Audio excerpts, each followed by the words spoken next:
하나님 말씀은 누가복음 14장 25절에서 35절까지입니다.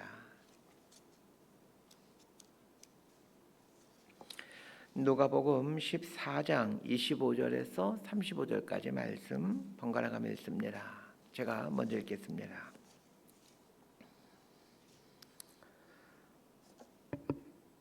수많은 무리가 함께 갈새 예수께서 돌이키사 이르시되 물은 내게 오는 자가 자기 부모와 처자와 형제와 자매와 더욱이 자기 목숨까지 미워하지 아니하면 능히 내 제자가 되지 못하고 누구든지 자기 십자가를 지고 나를 따르지 않는 자도 능히 내 제자가 되지 못하리라. 너희 중에 누가 망대를 세우고자 할진대 자기의 가진 것이 준공하기까지에 족할는지 먼저 앉아 그 비용을 계산하지 아니하겠느냐. 그렇게 아니하여 그 기초만 쌓고 능히 이루지 못하면 보는 자가 다 비웃어 이르되 이 사람이 공사를 시작하고 능히 이루지 못하였다 하리라. 또 어떤 임금이 다른 임금과 싸우러 갈 때에 먼저 앉아 1만 명으로서 저 2만 명을 거느리고 오는 자를 대적할 수 있을까 헤아리지 아니하겠느냐. 만일 못할 터이면 그가 아직 멀리 있을 때에 사신을 보내어 화친을 청할지니라. 이와 같이 너희 중에 누구든지 자기 모든 소유를 버리지 아니하면 능히 내 제자가 되지 못하리라. 소금이 좋은 것이나 소금도 그 맛을 잃으면 무엇으로 짜게 하리요. 35절 함께 읽습니다. 땅에도 걸음에도 쓸데없어 내버리느니라. 들을 귀가 있는 자는 들을지어다 하시니라. 아멘. 예수를 믿는다라는 말에는 예수를 따른다라는 뜻이 담겨 있습니다. 그러나 많은 그리스도인들은 예수를 믿는 것과 예수를 따르는 것을 분리해서 생각하려고 합니다. 믿는 사람 중에 열심히 있는 소수의 사람만이 예수를 따르는 것이고 대다수의 사람들은 예수를 따르지 않고 믿기만 해도 된다라고 생각을 합니다. 그러나 이건 아주 잘못된 생각입니다. 예수를 믿는다라는 말에는 예수를 따른다라는 의미가 있다는 것을 알아야 합니다. 금요일 아침에 설명드렸지만 믿는다라는 피스티오라는 단어에는 의탁한다라는 뜻이 담겨 있습니다. 의탁한다. 예수님께 삶을 의탁한다. 그 말은 예수님을 따른다. 예수님께 맡기고 예수님께 모든 걸 맡기고 따른다라는 의미가 담겨 있습니다. 예수를 믿는 사람들이 매 순간 고민해야 될 것은 나는 예수를 따르고 있는가라는 부분입니다. 자, 25절에서 27절까지 함께 읽습니다. 시작. 수많은 무리가 함께 갈새 예수께서 돌이키사 이르시되 물은 내게 오는 자가 자기 부모와 처자와 형제와 자매와 더욱이 자기 목숨까지 미워하지 아니하면 능히 내 제자가 되지 못하고 누구든지 자기 십자가를 지고 나를 따르지 않는 자도 능히 내 제자가 되지 못하리라. 수많은 무리가 예수님을 따르고 있습니다. 예수님이 앞서 가시고 그 뒤에 수많은 사람들이 뒤따르고 있습니다. 그런데 앞서 가시던 예수님이 멈춰서더니 뒤를 돌아보십니다. 그리고 자신을 뒤따르고 있는 그 사람들을 향해 말씀하십니다. 물은 내게 오는 자가 자기 부모와 처자와 형제와 자매와 더욱이 자기 목숨까지 미워하지 아니하면 능히 내 제자가 되지 못한다. 자기 십자가를 지고 나를 따르는 자만이 내 제자이다. 이런 말씀을 하십니다. 자, 예수님을 따르고 있던 사람들은 자신들이 지금 예수님 뒤에서 예수님을 따라가고 있기에 예수님의 제자라고 생각하고 있었을 겁니다. 그런데 예수님은 지금 나와 이 자리에 함께 있다고 내 제자가 되는 것이 아니라 가족들과 자기 자신을 미워하고 자기 십자가를 지고 나를 따르는 사람이 나의 제자이다. 이렇게 말씀하십니다. 자, 예수님으로부터 이 말씀을 듣고 있는 사람들 입장에서 예수님의 말씀을 한번 생각해 보십시다. 무리들에게는 예수님 말씀이 이런 뜻으로 들려질 소지가 상당히 높습니다. 너희가 내 제자라고 생각하고 있지만 너희들은 내 제자가 아니다. 이런 말로 해석되었을 수 있을 것입니다. 예수님을 따르는 사람들 입장에서는 참으로 기분 나쁜 말일 수밖에 없습니다. 그러나 예수님을 예수님은 자신을 따르는 사람들이 기분 나빠할지라도 제자의 삶에 대한 바른 가르침을 해주십니다. 오늘 본문을 보면 예수님을 따르는 사람들을 수많은 무리 이렇게 표현하고 있습니다. 예수님은 무리를 원하시는 게 아니라 제자를 원하십니다. 오늘날 그리스도인들은 이 무리에 속해서 살아가고자 합니다. 제자가 되어 예수님을 따르는 삶을 상당히 부담스러워합니다. 무리에 속해 있으면 나를 적나라하게 드러나지 않아도 됩니다. 군중 속에 있는 것을 편애하고 좋아합니다. 예수님을 따르던 무리들은 자신들이 예수님을 따라가고 있기에 예수님을 따르고 있다라고 생각했을 겁니다. 그런데 예수님은 그것이 예수님을 따르는 것이 아니라 예수님께 오는 것이 예수님 믿는 것이다 라고 말씀하십니다. 26절에 보면 모른 내게 오는 자 이렇게 말하고 있습니다. 군중 속에 묻혀 있으면 예수님과 일정한 거리를 두고 살 수밖에 없습니다. 그러나 예수님께 오는 자가 되면 그의 삶은 점점 나날이 예수님께 가까이 오게 됩니다. 예수님은 자신을 따르는 무리들을 제자가 되지 못한 사람들이라고 정죄하지 않습니다. 다만 뒤에서 멀찌감치 따르는 무리가 되지 말고 예수님께 오는 제자가 되라고 말씀하십니다. 자, 우리의 신앙 여정을 한번 생각해 보십시다. 신앙생활의 처음은 누구나 무리에서 시작합니다. 그러나 무리에서 멈춰서면 안 됩니다. 예수님께 나아오는 자가 되어야 합니다. 무리와 예수님께 나아오는 자의 차이가 무엇입니까? 무리는 예수님과 늘 일정한 거리를 두고 살아가는 사람입니다. 반면에 예수님께 나아오는 사람은 점점 더 예수님을 향해 가까이 오는 삶을 살아가는 사람입니다. 제자와 군중의 차이가 이것입니다. 처음에는 다 군중으로 신앙생활을 시작합니다. 그러나 끝까지 군중으로 남아있을 건가 아니면 제자로 서 있을 것인가는 자기가 결정하는 겁니다. 예수님과 상당한 간격을 두고 살아갈 것인가 아니면 점점 더 예수님을 향해 가까이 나아오는 삶을 살 것인가로 이 군중과 제자가 구별됩니다. 그러면 예수님을 향해 점점 가까이 나아오는 제자의 특징이 무엇입니까? 예수님 분명히 말씀하십니다. 자기 부모와 처자와 형제와 자매와 더욱이 자기 목숨까지 미워하지 아니하면 능히 내 제자가 되지 못한다. 이렇게 말씀하십니다. 자, 예수님의 이 말씀은 해석이 필요한 말씀입니다. 문자적으로만 이 예수의 말씀을 본다라면 부모와 처자와 형제와 자매, 자기 목숨을 미워한다 이런 말씀처럼 보여집니다. 그러나 그런 뜻이 아닙니다. 사람은 예수를 믿든 믿지 않든 누구나 자기 부모, 자기 처자, 자기 목숨 사랑합니다.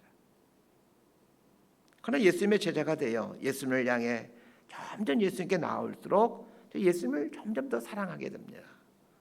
예수님을 사랑하게 된다고 자기 부모, 자기 처자, 자기 목숨을 미워하게 되는 것 아닙니다. 예수님을 향한 사랑이 깊어지기에 상대적으로 부모나 자식, 자기 목숨을 사랑하는 것이 적어져 보이는 것뿐입니다. 그러나 그리스도인들이 이제 이 부분에 대해서 오해를 하곤 합니다. 여러분 도리어 예수님의 제자가 되면 부모도 처자식도 자기 목숨도 더 사랑하게 됩니다. 예수님을 향한 사랑 앞에서는 그 어떤 것들도 비교의 대상이 될 수는 없지만 그러나 예수님을 사랑할수록 자기 처자도 자기 자신도 자기 부모도 더 사랑해야 됩니다. 제자는 예수님을 사랑하는 사람입니다. 그런데 사랑하면 희생하게 됩니다. 예수님 표현으로 하면 사랑하면 자기 십자가 지게 됩니다. 십자가는 통상 고난, 희생 이런 걸 뜻하고 있습니다. 사랑하면 기꺼이 고난을 감수하고 희생을 선택합니다.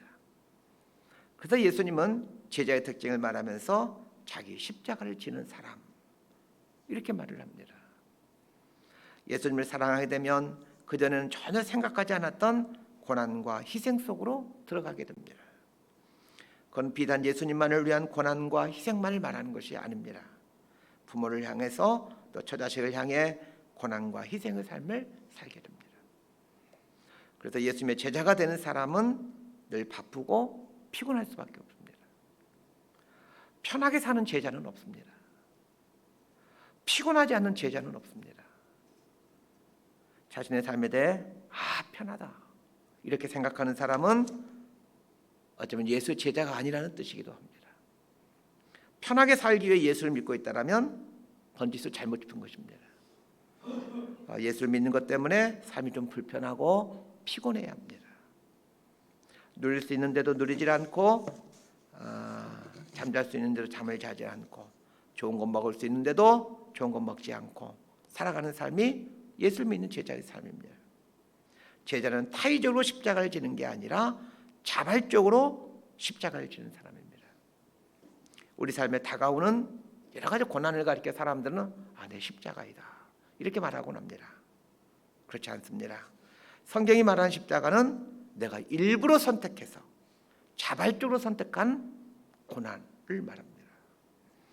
28절에서 33절까지 함께 읽습니다. 시작. 너희 중에 누가 망대를 세우고자 할진대 자기의 가진 것이 준공하기까지에 족할는지 먼저 앉아 그 비용을 계산하지 아니하겠느냐.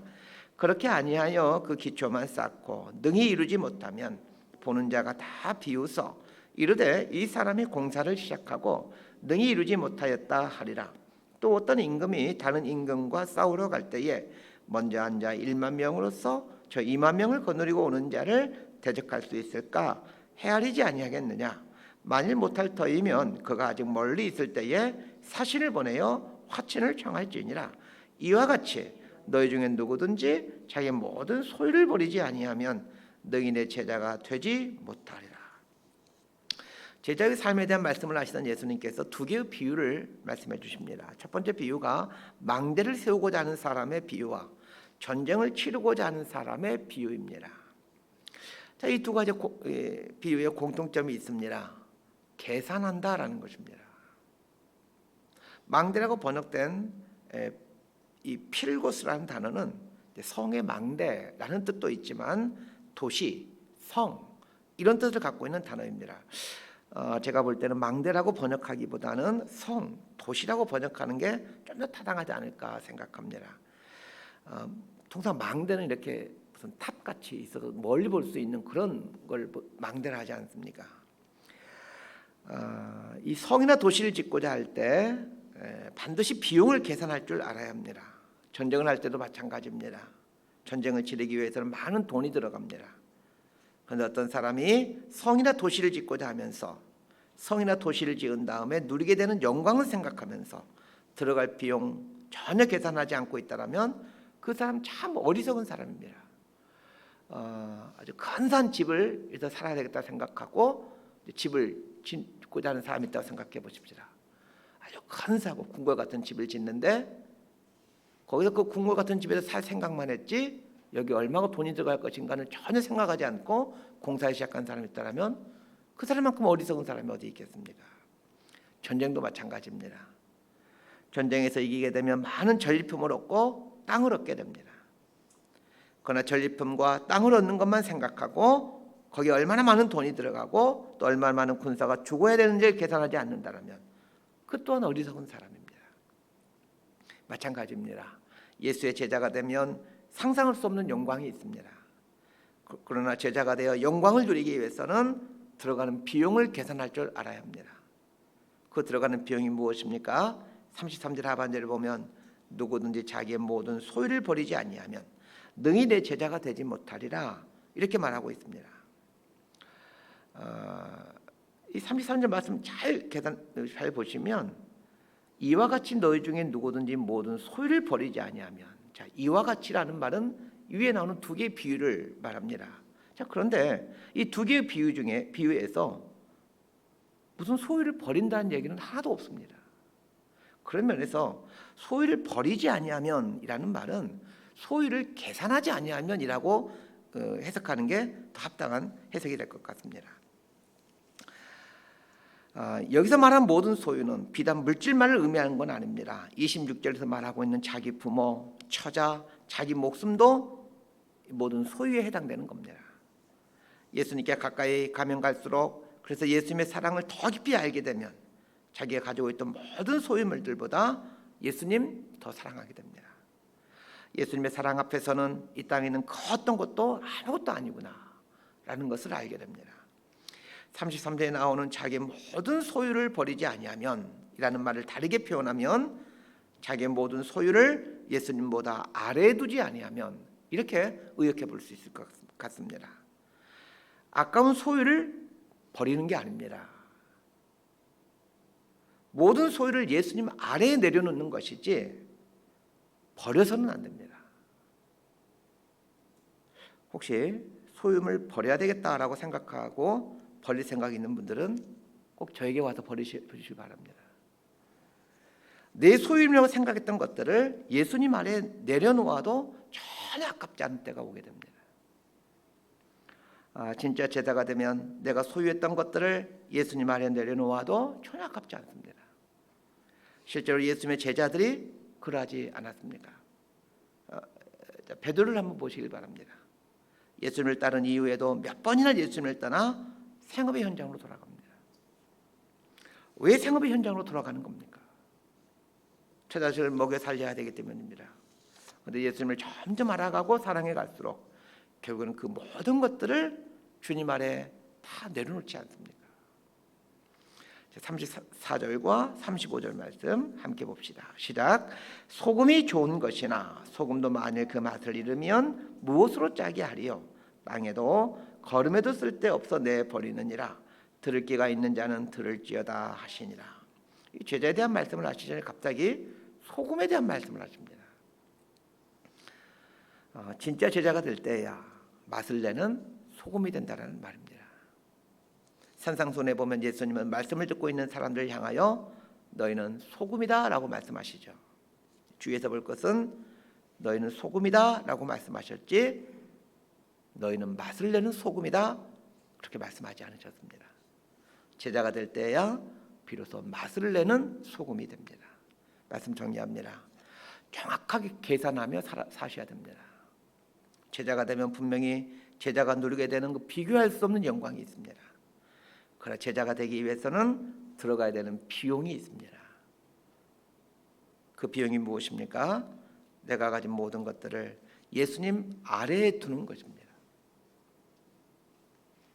소유물을 예수님 아래에 둔다라는 말은 소유물을 목적 삼지 않고 예수님을 목적 삼고 산다라는 말입니다. 소유물들 예수님 아래에 두는 것을 예수님께서는 자기 모든 소유를 버린다 이렇게 표현하신 것입니다. 우리는 예수를 믿을 때 군종으로 시작합니다. 그러나 많은 신자들이 군종으로 시작해서 군종으로 마치고 맙니다. 예수님은 자신을 따른 군종들에게 제자의 자리로 초대하십니다. 그런데 제자가 되기 위해서는 계산을 잘 하셔야 합니다. 제자가 누리게 되는 놀라운 영광이 있습니다. 그러나 제자가 되기 위해서는 내려놓아야 될 비용들이 있습니다.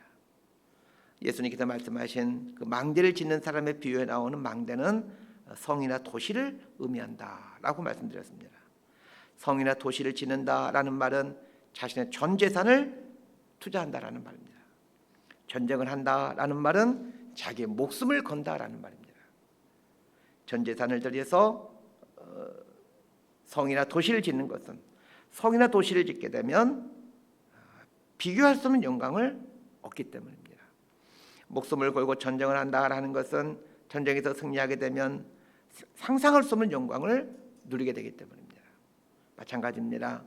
예수님의 제자가 된다라는 것은 분명 많은 대가를 지불하는 것이지만 그 영광은 비교할 수가 없습니다.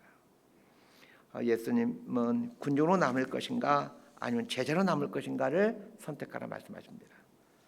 예수님의 이 요청 앞에서 굉장히 고민하고 또 꼼꼼하게 비용을 계산하는 지혜로운 그리스도인들이 될 수 있게 되기를 바랍니다. 그리고 가급적이면 예수님의 제자가 되는 걸 선택해 보십시오. 그 사람에게는 상상할 수 없는 영광이 주어지게 됩니다. 이런 복을 누리는 저와 여러분 될 수 있게 되기를 진심으로 소망하고 축복합니다. 기도하겠습니다. 하나님 아버지, 많은 사람들이 예수님을 따르고 있었습니다. 그때 우리 예수님께서 뒤를 돌아보셨습니다. 오늘 우리 인생을 향하여 예수님께서 뒤를 돌아보심으로 나에게 들려주신 음성을 듣게 되기를 원합니다. 군중으로 살 것인가 아니면 제자로 전환해 갈 것인가 라는 예수의 말씀 앞에서 제자가 될 때 지불해야 되는 그 대가들을 꼼꼼히 따져보고 제자가 됨으로 누리게 되는 영광도 꼼꼼히 따져 바른 선택을 하는 그리스도인이 될 수 있도록 은혜를 내려 주옵소서. 예수님 이름으로 기도드리옵나이다.